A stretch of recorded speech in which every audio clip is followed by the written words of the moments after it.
Hello students, polytechnic academy Patna के online classes में मैं आपका फैकल्टी अजय कुमार स्वागत करता हूं। मैं आप लोगों का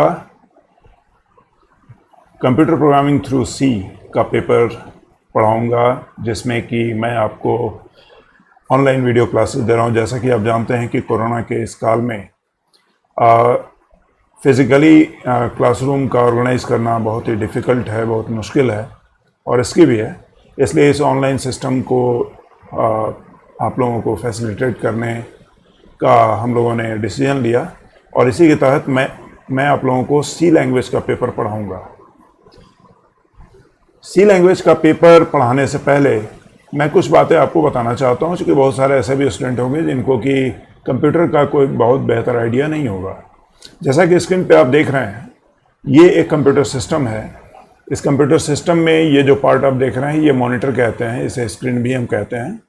ये बॉक्स जो है, इसे सिस्टम यूनिट यानी कि प्रोसेसर यूनिट कहते हैं, प्रोसेसर बॉक्स भी इसे कहते हैं। दोनों साइड इसके स्पीकर है। इसके अलावा यहाँ पे माइक है, माउस, कीबोर्ड, जिसमें कुल मिलाकर हम कह सकते हैं कि कंप्यूटर एक सिस्टम है। सिस्टम इन द सेंस कि ये कई कंपोनेंट से मिलकर के बना हुआ होता है। इन कंपोनेंट्स में कंप्यूटर का हार्डवेयर भी होता है, कंप्यूटर के सॉफ्टवेयर भी होते हैं, कंप्यूटर को यूज़ करने वाला यूज़र भी होता है। तो एक कंप्यूटर सिस्टम को पहले हम के बारे में आपको एक ओवरव्यू दे देते हैं, फिर हम लोग आपके टॉपिक पर चलेंगे। जैसा कि इस डायग्राम में आप देख रहे हैं कि एक प्रोसेसर होता है, प्रोसेसिंग यूनिट होता है। इस प्रोसेसिंग यूनिट में इनपुट सोर्स से डाटा इनपुट किया जाता है। इनपुट सोर्स के रूप में माउस, कीबोर्ड या स्कैनर का इस्तेमाल करते हैं। प्रोसेसिंग करने के बाद ये आउटपुट करता है, चाहे तो मॉनिटर पे, नहीं तो फिर प्रिंटर पे। इसके अलावा प्रोसेसर यूनिट का मेन काम होता है, जो इंस्ट्रक्शन दिए जा रहे हैं उन इंस्ट्रक्शंस को और जो डेटा उपलब्ध कराया जा रहा है उस डेटा को प्रोसेस करना। इसके लिए स्टोरेज यूनिट का भी यूज़ करते हैं। स्टोरेज यूनिट के रूप में हार्ड डिस्क ड्राइव या फ्लैश डिस्क ड्राइव का यूज़ करते हैं। फ्लॉपी डिस्क पहले हुआ करता था, फ्लॉपी का यूज़ होता नहीं है। अब ज़्यादातर फ्लैश ड्राइव्स का भी यूज़ करते हैं। तो प्रोसेसिंग यूनिट में रैम होता है। प्रोसेसिंग यूनिट जो है, यानी कि जो मेन प्रोसेसिंग यूनिट एरिया होता है, उसमें प्राइमरी मेमोरी भी आप इंक्लूड कर सकते हैं, हालांकि वो प्रोसेसर के बाहर होता है।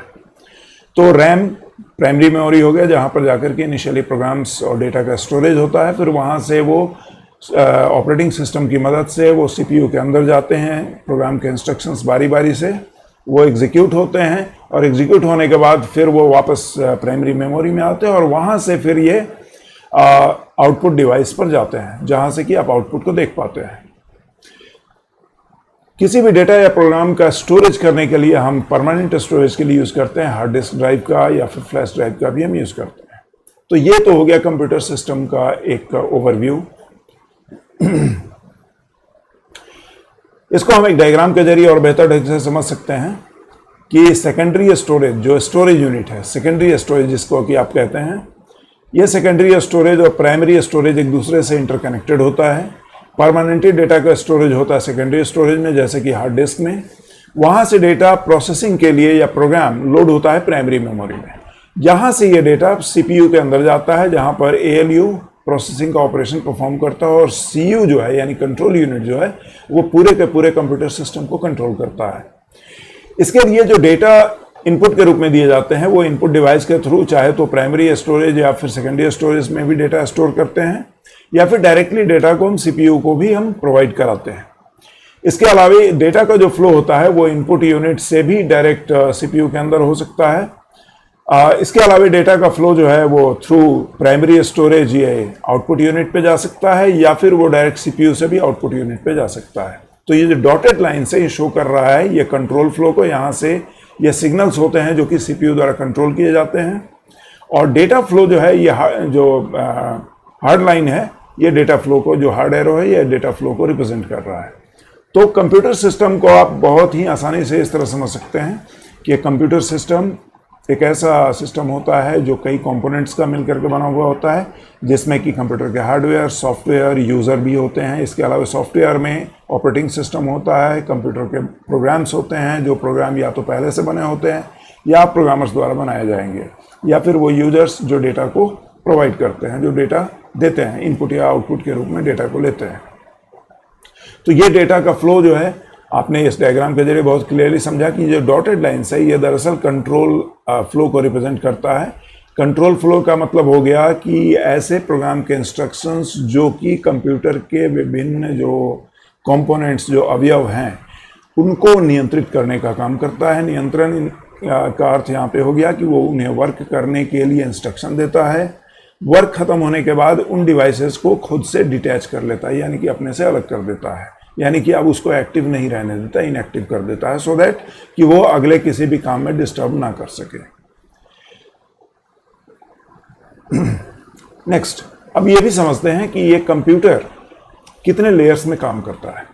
देखिए, ये बेसिकली 4 लेयर में काम करता है। सबसे बाहरी लेयर जो होता है वो होता है यूजर्स का। यूजर कौन होते हैं? वो कोई भी ह्यूमन हो सकता है, जैसे ऑपरेटर हो गया या प्रोग्रामर हो गया, जो प्रोग्राम बनाता है वो प्रोग्रामर हो गया, जो कंप्यूटर को ऑपरेट करता है वो ऑपरेटर हो गया, एनालिस्ट हो गया जो प्रोग्रामर से भी सीनियर होता है और ये एक्चुअली में किसी भी सिस्टम का डिज़ाइन करने में सक्षम होता है, एडमिनिस्ट्रेटर हो गया जो पूरे के पूरे कंप्यूटर के सिस्टम और पूरे नेटवर्क और पूरे जो कनेक्टेड कंप्यूटर्स होते हैं उनको एडमिनिस्ट्रेट यानी कि उनको संभालने का काम करता है।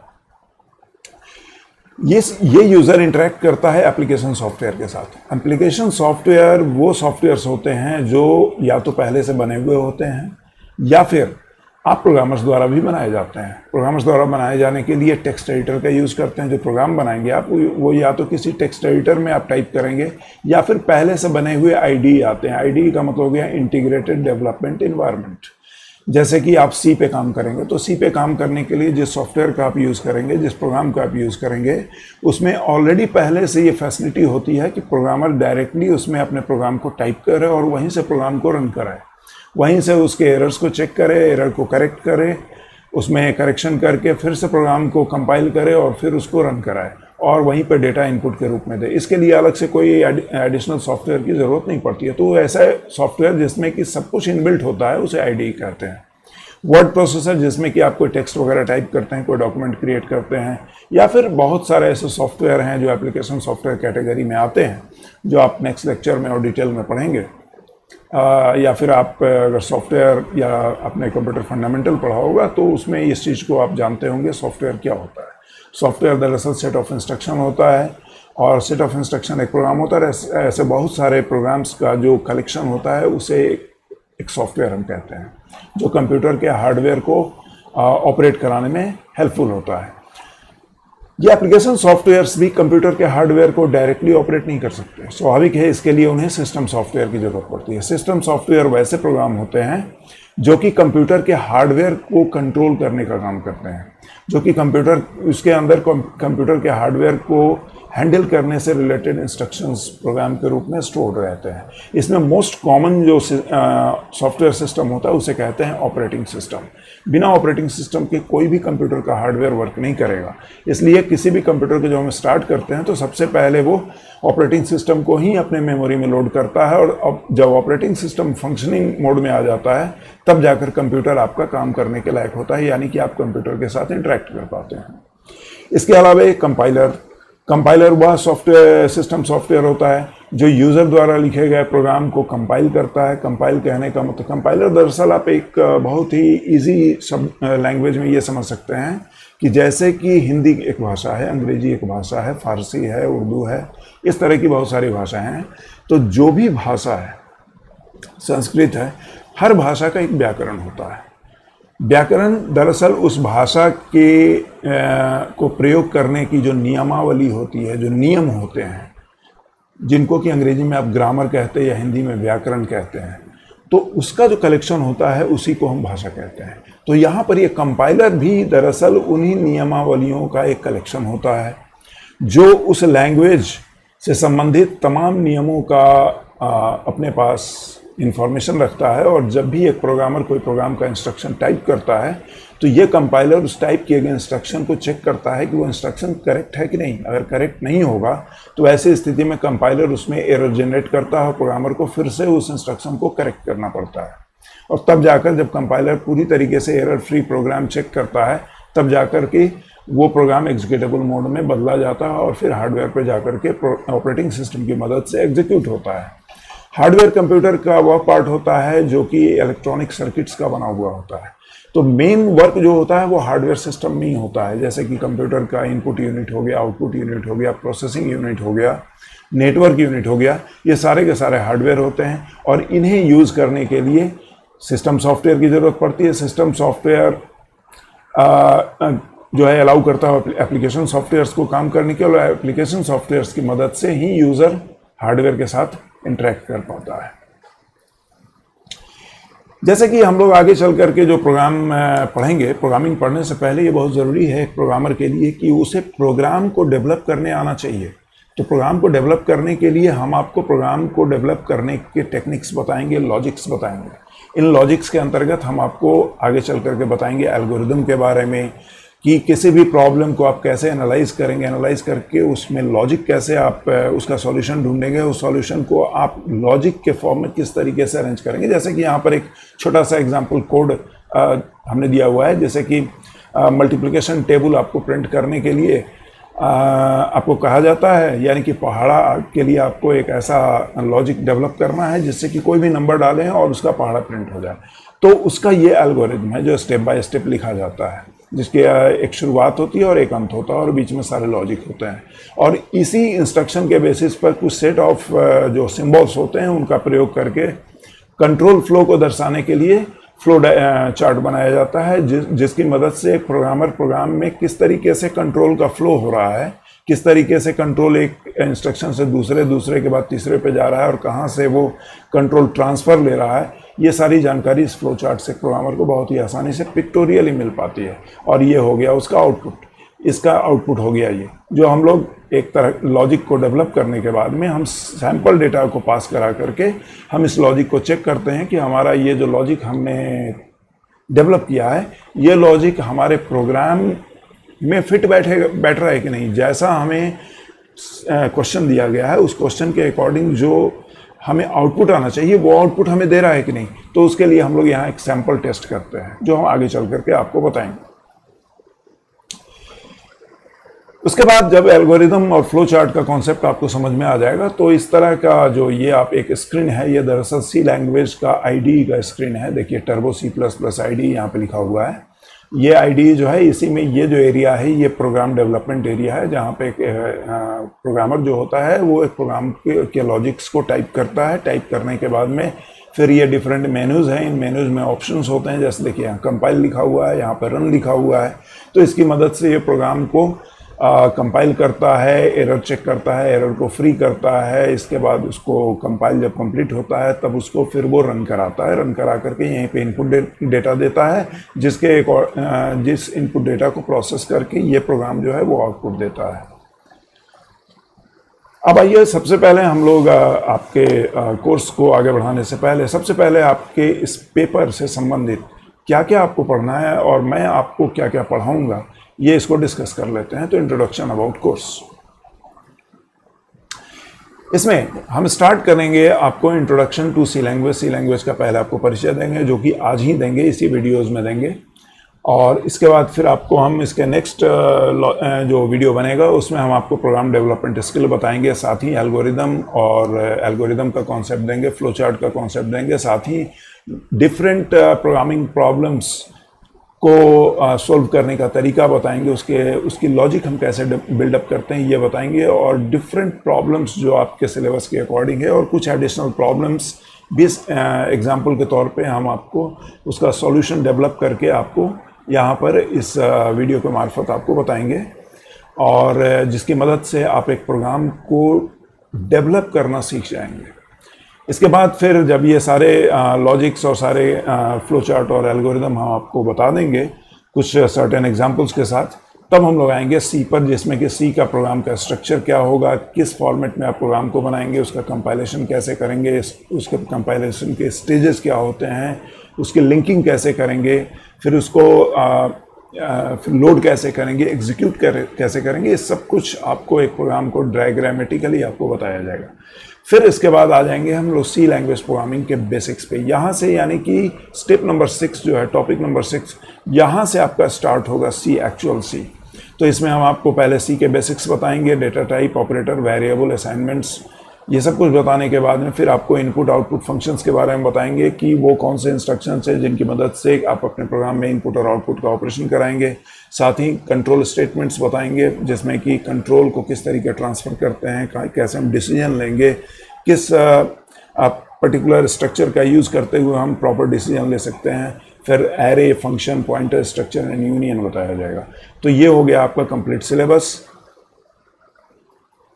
तो आज के क्लास में मैं आपको बताने वाला हूँ इंट्रोडक्शन टू सी लैंग्वेज के का इवोल्यूशन कैसे हुआ, यानी कि सी लैंग्वेज की खोज और उसका विकास कैसे हुआ, इसको विकसित करने का मकसद क्या था, आखिर सी को बनाया क्यों गया, सी के बेसिक फीचर्स क्या क्या हैं, सी में कौन कौन से वर्जन्स हैं और सी के कौन कौन से कंपाइलर सॉफ्टवेयर्स का आप यूज़ करेंगे और कैसे करेंगे, किस ऑपरेटिंग सिस्टम में कौन सा कंपाइलर, कौन सा सॉफ्टवेयर यूज़ करेंगे, मैं इसके बारे में आपको बताऊँगा।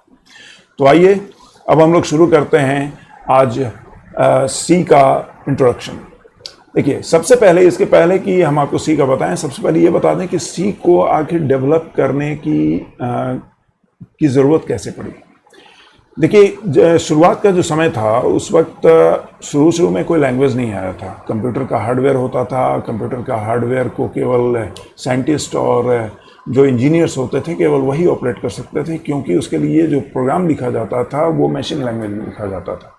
बाद में फिर और थोड़ा सा हार्डवेयर थोड़ा इम्प्रूव हुआ और कुछ ऑपरेटिंग सिस्टम वगैरह डेवलप हो गया।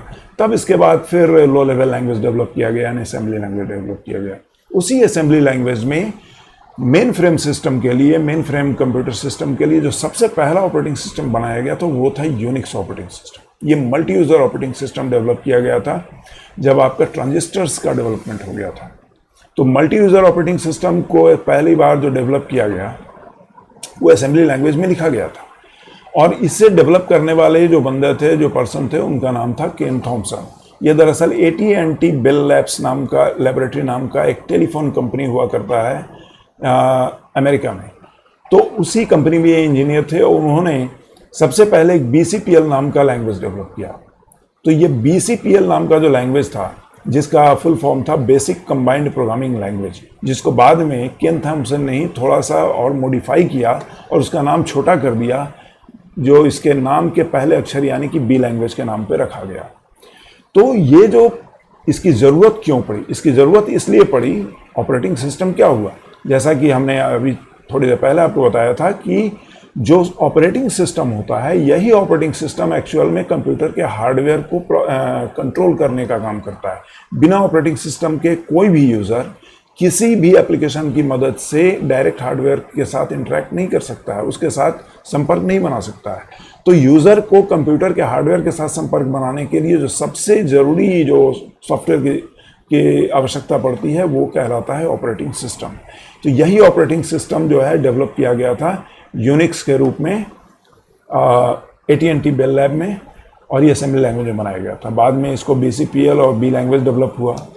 इसके डेवलपमेंट के बाद सी लैंग्वेज जो है, उसी AT&T बेल लैब में काम करने वाले एक दूसरे इंजीनियर डेनिस रिची थे, उन्होंने B लैंग्वेज की ही मदद से और उसी के कुछ फीचर्स को लेकर के एक नया लैंग्वेज बनाया।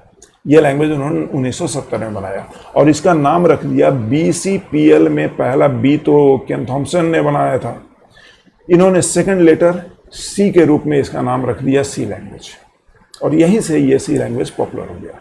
और इस लैंग्वेज को बनाने का मकसद था कि ये एक जनरल प्रोग्रामर्स की पहुंच में आ जाए, यानी इसके लिए कोई बहुत ज़्यादा स्किल्ड प्रोग्रामिंग नॉलेज होना ज़रूरी है ऐसा कोई बात नहीं है, इसके लिए कोई हार्डवेयर का नॉलेज की ज़रूरत ना पड़े।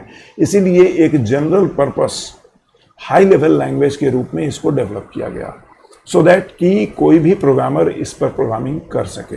हालांकि सी लैंग्वेज को जब डेवलप किया गया तो डेनिस रिची ने इसका इस्तेमाल यूनिक्स ऑपरेटिंग सिस्टम को दोबारा से लिखने के लिए किया। इसकी ज़रूरत इसलिए पड़ी क्योंकि यूनिक्स ऑपरेटिंग सिस्टम, जैसा कि कोई भी सॉफ्टवेयर जब बनता है तो सॉफ्टवेयर को समय समय पर मॉडिफाई करने की ज़रूरत पड़ती है, और चूंकि यूनिक्स पहली बार असेंबली लैंग्वेज में लिखा गया था, और असेंबली लैंग्वेज एक बहुत ही कॉम्प्लेक्स लैंग्वेज होता है, उसकी जानकारी रखने वाले को हार्डवेयर का भी नॉलेज होना चाहिए, और उसके कोड बहुत ही छोटे होते हैं, और एक छोटा सा मॉडिफिकेशन करने के लिए बहुत सारे कोड लिखने पड़ते हैं। तो जितना मॉडिफिकेशन करने में मेहनत लगता उतने में एक नया ऑपरेटिंग सिस्टम लिखा जा सकता था। इसीलिए असेंबली लैंग्वेज को हटा करके असेंबली लैंग्वेज प्लेटफॉर्म का न यूज़ करते हुए उन्होंने सी लैंग्वेज प्लेटफॉर्म का यूज़ किया और सी लैंग्वेज में पूरे के पूरे यूनिक्स ऑपरेटिंग सिस्टम को दोबारा से राइट कर दिया। चूँकि इसको यूनिक्स ऑपरेटिंग सिस्टम को राइट करने के लिए इस्तेमाल किया गया, तो आप समझ सकते हैं कि ये कितना एडवांस फीचर्स अपने अंदर रखता है कि ये सिस्टम लेवल की भी प्रोग्रामिंग कर सकता है, यानी कि ये लो लेवल तक भी जाकर प्रोग्रामिंग कर सकता है। सी में लो लेवल की भी प्रोग्रामिंग का फीचर है, यानी कि आप असेंबली टाइप कोडिंग भी इसमें कर सकते हैं, आप इसमें बिट लेवल की भी प्रोग्रामिंग कर सकते हैं। इसके प्रोग्राम कोड की मदद से कंप्यूटर के प्रोसेसर के अंदर के रजिस्टर्स को एक्सेस करने की भी फैसिलिटी इस प्रोग्रामिंग लैंग्वेज में है। तो ये बहुत ही एडवांस फीचर्स से लैस है ये सी लैंग्वेज, इसीलिए इसे all the high level languages का मदर भी कहा जाता है। जो भी सी लैंग्वेज अच्छी तरह से सीख गया उसको फिर कभी कोई भी प्रोग्रामिंग लैंग्वेज सीखने में कहीं दिक्कत नहीं आएगी। इसलिए सी लैंग्वेज को आपको बहुत बेहतर ढंग से सीखना होगा और मैं आपको सिखाऊंगा। सी लैंग्वेज जो है ये बहुत ही स्ट्रॉन्ग फीचर्स से लैस होता है, क्योंकि इसका इस्तेमाल सिस्टम प्रोग्रामिंग के लिए किया गया था। अब आइए सी लैंग्वेज, अब लैंग्वेज के बारे में थोड़ा जानते हैं। सबसे वैसे तो लैंग्वेज 3 तरह के होते हैं, machine level language, low level language and high level language. तो जो मशीन लेवल लैंग्वेज है वो 0 और 1 का लैंग्वेज होता है। 0 और 1 का लैंग्वेज क्यों होता है? क्योंकि कंप्यूटर का हार्डवेयर जो होता है वो इलेक्ट्रॉनिक सर्किट्स का बना होता है, और इलेक्ट्रॉनिक सर्किट्स जो होते हैं वो इलेक्ट्रॉनिक करंट से वर्क करते हैं। और जैसा कि आप जानते हैं कि इलेक्ट्रॉनिक करंट केवल 2 ही स्टेट में रहता है, या तो मिनिमम स्टेज में रहेगा या मैक्सिमम स्टेज में रहेगा। मिनिमम मैक्सिमम का जो रेंज होता है वो क्या होता है? 0 to 0.5 मिनिमम हो गया, और 3.5 से 5 वोल्ट तक ये मैक्सिमम हो गया। यानी इन्हीं 2 स्टेट में ये करंट होता है। तो जो मिनिमम है उसको फॉल्स लॉजिकली कहा जाता है, जो मैक्सिमम है उसको ट्रू लॉजिकली कहा जाता है, ट्रू। और न्यूमेरिकली ट्रू को 1 से रिप्रेजेंट किया जाता है, और जो लॉजिकली फॉल्स है उसको न्यूमेरिकल वैल्यू 0 से रिप्रेजेंट किया जाता है। तो जो पहला मशीन लैंग्वेज बना वो हार्डवेयर डिपेंडेंट होता था। वो जिस मशीन के लिए लिख दिया गया वो प्रोग्राम किसी दूसरे मशीन को नहीं चला सकता था, तो वो फ्लेक्सिबल नहीं था। वैसी हालत में मशीन लैंग्वेज बहुत पॉपुलर नहीं हुआ, और उसके लिए इंजीनियर्स को बहुत ही ज़्यादा नॉलेजेबल होना चाहिए, जरूरी था। तो फिर लो लेवल लैंग्वेज डेवलप हुआ। लो लेवल लैंग्वेज में भी इंग्लिश के टर्म्स यूज़ किए जाते थे, हालांकि वो सिंबॉलिक टर्म्स यूज होते थे। सिंबॉलिक टर्म्स का मतलब हो गया निमोनिक्स, जो सांकेतिक भाषा होती थी। एग्जाम्पल के तौर पर मल्टीप्लिकेशन अगर करना है, गुना करना है, तो उसके लिए MUL का इस्तेमाल करते हैं। डिवीजन करना था तो DIV का इस्तेमाल करते हैं। अगर सपोज कर लीजिए कि असाइनमेंट करना है तो उसके लिए भी 4 लेटर का वर्ड, एक छोटा सा वर्ड जो है निमोनिक्स का यूज़ किया जाता था। तो MOV जो है मूव कराने के लिए यूज़ करते हैं, ठीक है। ऐड ADD ऐड एडिशन के लिए यूज़ करते हैं। SUB सब जो है सब्ट्रैक्शन के लिए यूज़। तो इस तरह के इंस्ट्रक्शंस का यूज़ होता है। लो लेवल प्रोग्राम्स जो होते हैं ये हार्डवेयर डिपेंडेंट होते हैं। ये भी बहुत फ्लेक्सिबल नहीं होते हैं, क्योंकि जिस हार्डवेयर के लिए प्रोग्राम लिखा जाता है वो केवल उसी पर रन कर सकता है। इसके अलावा ये पोर्टेबल नहीं होते। पोर्टेबल इसलिए नहीं होते क्योंकि वो एक मशीन से का डेवलप किया प्रोग्राम दूसरे मशीन पर रन नहीं करेगा। साथ ही इसमें प्रोग्रामिंग इजी नहीं होता है। प्रोग्रामर को बहुत ही बढ़िया नॉलेज होना चाहिए हार्डवेयर का। इसके अलावा इसमें मॉडिफिकेशन करना, इसमें किसी तरह का बदलाव करना एक बहुत ही टेढ़ा काम है। और प्रोग्राम के इंस्ट्रक्शंस जो होते थे वो सिंबल्स के फॉर्म में होते थे, जिनको याद रखना भी बड़ा टफ टास्क है। स्वाभाविक है कि हर काम के लिए अलग अलग सिंबल का यूज़ करना। अगर आप अपने रियल लाइफ में हर भाषा को अगर सांकेतिक रूप से अगर आप इस्तेमाल करने लगेंगे तो अगले को समझने में दिक्कत आएगी। उसी तरीके से प्रोग्रामर के लिए भी बहुत डिफ़िकल्ट है सी लैंग्वेज, जो लो लेवल लैंग्वेज प्रोग्राम के जो इंस्ट्रक्शंस होते हैं उनको याद रखना। अब आते हैं हाई लेवल लैंग्वेज पे। हाई लेवल लैंग्वेज जो है लो लेवल लैंग्वेज के मुकाबले बहुत ही इजी लैंग्वेज होता है, क्योंकि ये हार्डवेयर, पहला तो ये इसमें खासियत है कि ये हार्डवेयर डिपेंडेंट नहीं होता है, ये पूरी तरह हार्डवेयर स्वतंत्र होता है। कहने का मतलब कि एक कंप्यूटर के लिए लिखा गया प्रोग्राम दूसरे कंप्यूटर पर भी ईजिली बिना कोई बदलाव किए हुए रन कर सकता है। इसमें प्रोग्राम लिखना भी बहुत आसान है, क्योंकि इसमें जो इंस्ट्रक्शंस यूज़ किए जाते हैं वो इंस्ट्रक्शंस अंग्रेजी के साधारण शब्दों से मेल खाते हुए इंस्ट्रक्शन होते हैं। स्वाभाविक है, जैसे कि रीड, राइट, तो इस तरह के जो शब्द होते हैं ये हमारे लिए समझना आसान है। इफ़, वाइल, गो, इस तरह के जो शब्द हैं इनका इस्तेमाल किया जाता है हाई लेवल लैंग्वेज के प्रोग्राम्स को डेवलप करने के लिए, चाहे वो किसी भी भाषा में। इसके अलावा प्रोग्राम को जो इंस्ट्रक्शन और सिंटेक्स होते हैं वो बहुत ईजी होते हैं और हमारे लिए, जैसे रियल लाइफ में हम किसी भी चीज़ को बहुत ही आसानी से हम समझ लेते हैं और वो हमारी एक्टिविटीज़ जो काम करने का तरीका होता है उससे मेल खाता हुआ होता है, इसलिए वो हमारे लिए बहुत ही आसान होता है। सिंटेक्स का मतलब हो गया वह तरीका जिस तरीके से हम किसी भी प्रोग्राम के इंस्ट्रक्शन को लिखते हैं, वो नियम, तो ये उसका फॉर्मेट हो जाता है। इस फॉर्मेट में बहुत ही आसान है समझना। Better programming to achieve better programming efficiency, high level language में लिखा गया प्रोग्राम की मदद से हम बहुत ही दक्ष प्रोग्राम बना सकते हैं। दक्ष प्रोग्राम का कहने का मतलब हो गया कि इसमें जो लिखा गया प्रोग्राम होता है वो कंप्यूटर के हार्डवेयर का भरपूर इस्तेमाल कर पाता है, क्योंकि ये हमारे लिए किसी भी चीज़ को समझना, इसमें एक्सप्रेस करना बहुत ही आसान है। हम किसी भी चीज़ का कोई भी पर्टिकुलर अगर काम करना है हमें, और अगर हम उसे किसी और को समझाने में उसको बहुत ही अच्छी तरीके से एक्सप्रेस कर सकते हैं, उसको विस्तार से अगर बताते हैं, तो स्वाभाविक है कि अगले को समझने में आसानी होगी और वो उस काम को करने के लिए जितने भी संसाधन उनका भरपूर उपयोग कर पाएगा। तो उसी तरीके से हाई लेवल लैंग्वेज का प्रोग्राम जो होता है वो बहुत ही एफिशिएंट होता है, क्योंकि हम इसमें कंप्यूटर के लगभग तमाम संसाधनों का भरपूर इस्तेमाल कर पाते हैं। ये कंप्यूटर के हार्डवेयर का भी भरपूर यूज़ कर लेता है। इसके अलावा हाई लेवल लैंग्वेज के जो प्रोग्राम होते हैं उनमें ऑलरेडी पहले से बने बनाए कुछ लाइब्रेरी कोड होते हैं। ये ऐसे कोड होते हैं जो कि कंप्यूटर के प्रोग्रामर को हार्डवेयर के कॉम्प्लेक्सिटी यानी कि उसकी जटिलता से बचाता है। बहुत सारे ऐसे टास्क हैं जिसको कि अगर आप उस टास्क को करने जाएं तो उसको करने में आपको बहुत ज़्यादा मेहनत पड़ जाएगा। एक उदाहरण के तौर पे अगर मान लीजिए आपको स्क्वायर रूट निकालना पड़ गया, तो स्क्वायर रूट निकालना ठीक है, 49 का स्क्वायर रूट 7 होता है, 9 का स्क्वायर रूट 3 होता है, ये तो आसान है। लेकिन अगर 10 का स्क्वायर रूट निकालना हुआ, 11 का स्क्वायर रूट निकालना हुआ, तो क्या हो जाएगा? ये काम थोड़ा टेढ़ा हो जाता है। क्यों? क्योंकि इसमें मैथ के बहुत ही कॉम्प्लेक्स ऑपरेशंस आ जाते हैं। इसमें फ्लोटिंग पॉइंट यानी कि जो दशमलव के बाद वाले अंकों का स्क्वायर रूट भी निकालना पड़ता है, तो ये एक टफ टास्क हो जाता है। तो इस तरह के काम जो होते हैं, जटिल कार्य होते हैं, इससे बचाने के लिए हाई लेवल लैंग्वेज में ऑलरेडी पहले से कुछ लाइब्रेरी कोड यानी कि पहले से बने बनाए फंक्शंस जो होते हैं वो स्टोर किए हुए होते हैं, जिसका सिंपली प्रोग्रामर इस्तेमाल करता है और वो काम हो जाता है। इसलिए हाई लेवल लैंग्वेज में प्रोग्रामिंग करना एक प्रोग्रामर के लिए बहुत ही ईजी होता है। लो लेवल, अच्छा अब हम लोग थोड़ा बहुत बात कर लेते हैं यहाँ पर सी लैंग्वेज से रिलेटेड। इसमें लो लेवल प्रोग्रामिंग के भी फीचर होते हैं। ये हार्डवेयर के इंटरनल मेमोरी रजिस्टर्स को सी लैंग्वेज यूज़ कर सकता है। सीपीयू और प्राइमरी मेमोरीज को भी, यानी मेमोरी में कहाँ पर डेटा जाकर स्टोर हो रहा है उसका एग्जैक्ट एड्रेस भी सी लैंग्वेज के प्रोग्रामिंग के जरिए हम एक्सेस कर सकते हैं। जो प्राइमरी मेमोरी होता है वो सेल्स का बना होता है। एक सेल 8 बिट का होता है, और जब आपका रैम की आप बात करते हैं तो आप बात करते हैं 4 GB, 8 GB, 16 GB रैम। तो 1 GB का मतलब हो गया 1024 मेगाबाइट, 1 मेगाबाइट का मतलब हो गया 1024 किलोबाइट, और 1 किलोबाइट का मतलब हो गया 1024 बाइट, यानी 1024 गुने 1024 गुने 1024 1 GB हो गया। अब उसमें फर्दर आप अगर 4 का गुना कीजिएगा तो सोचिए कितने, ये खरबों में चला जाएगा। तो जब खरबों में सेल्स होंगे तो आप किस सेल में डेटा जाकर आपका स्टोर हो रहा है ये आपके लिए पता लगाना बहुत मुश्किल है। सी लैंग्वेज में इसकी फैसिलिटी है कि ये डेटा जहां भी उन खरबों की संख्या में ले जाकर, एक तरीके से रेगिस्तान में किसी रेत के कण का पता लगाना कि वो रेत का कण कहां पर है, बिल्कुल वैसा ही है रैम में किसी सेल का पता लगाना।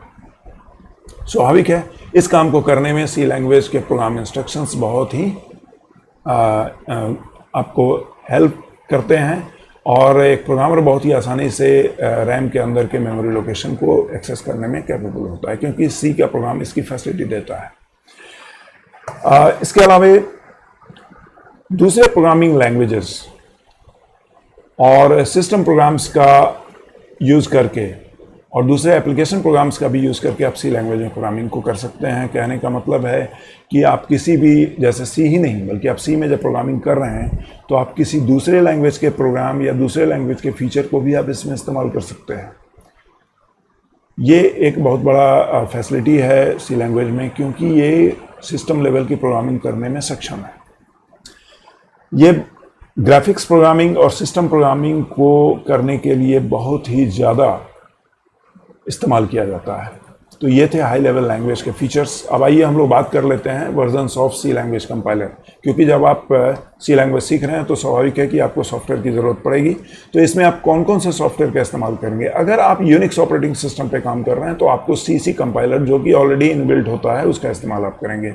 अगर आप लिनक्स ऑपरेटिंग सिस्टम, जो कि आजकल बहुत ही ईजिली अवेलेबल है फ्री सॉफ्टवेयर के रूप में, तो लिनक्स ऑपरेटिंग सिस्टम इन्वायरमेंट पे आपके कंप्यूटर में है तो आपको जीसीसी कंपाइलर, जो कि इनबिल्ट कंपाइलर होता है, उसका इस्तेमाल करके आप सी के प्रोग्राम को इसमें कर सकते हैं। डॉस में अगर आप काम कर रहे हैं या विंडोज़ में काम कर रहे हैं तो टर्बो सी वर्जन 3.0, अगर आप विंडोज़ में काम कर रहे हैं तो टर्बो सी के 2 वर्जन आते हैं, 3.0 भी आता है और 4.5 भी आता है। ये विंडोज़ 7 तक काम करेगा। लेकिन अगर अब चूंकि विंडोज़ 10 आ गया है, विंडोज़ 8 यूज़ कर रहे हैं, तो विंडोज़ 10 काम कर रहे हैं तो सबसे बढ़िया रहेगा आपके लिए कि डेव सी प्लस प्लस नाम का टर्बो सी कंपाइलर है। इसको आप नेट पे, ये फ्रीली अवेलेबल है, इसको सर्च कीजिए, इसको डाउनलोड कर लीजिए और इसको अपने सिस्टम में इंस्टॉल कर लीजिए। आप बहुत ही आसानी से सी के प्रोग्राम को कर सकते हैं, टाइप कर सकते हैं, यहाँ से कंपाइल कर सकते हैं, रन कर सकते हैं और यहाँ तक कि एक्जीक्यूटेबल फाइल भी क्रिएट कर सकते हैं। अगर आपके पास कंप्यूटर नहीं है, लैपटॉप नहीं है और आपके पास मोबाइल है, आप मोबाइल का यूज़ करते हुए मोबाइल पे ही सी लैंग्वेज का प्रोग्रामिंग करना चाहते हैं, तो इसके लिए आप चले जाइए प्ले स्टोर में। वहाँ पर CXX ड्राइव नाम का एक ऐप है। इस ऐप को आप सर्च करके डाउनलोड कर लीजिए, डाउनलोड करके इंस्टॉल कर लीजिए। ये प्ले स्टोर में अवेलेबल है, फ्रीली अवेलेबल है। आप इस पर सी का प्रोग्रामिंग कर सकते हैं। आइए हम लोग बात कर लेते हैं कि अगर आप कंप्यूटर पे यूज़ कर रहे हैं, डॉस या विंडोज़ यूज़ कर रहे हैं, तो आप टर्बो सी या का वर्जन 3.0 या 4.5 का भी आप इस्तेमाल कर सकते हैं। अगर विंडोज़ यूज़ कर रहे हैं, डॉस तो कोई यूज़ करता नहीं है, अब या तो विंडोज़ 7 यूज़ करिएगा या फिर विंडोज़ 10 यूज़ कीजिएगा।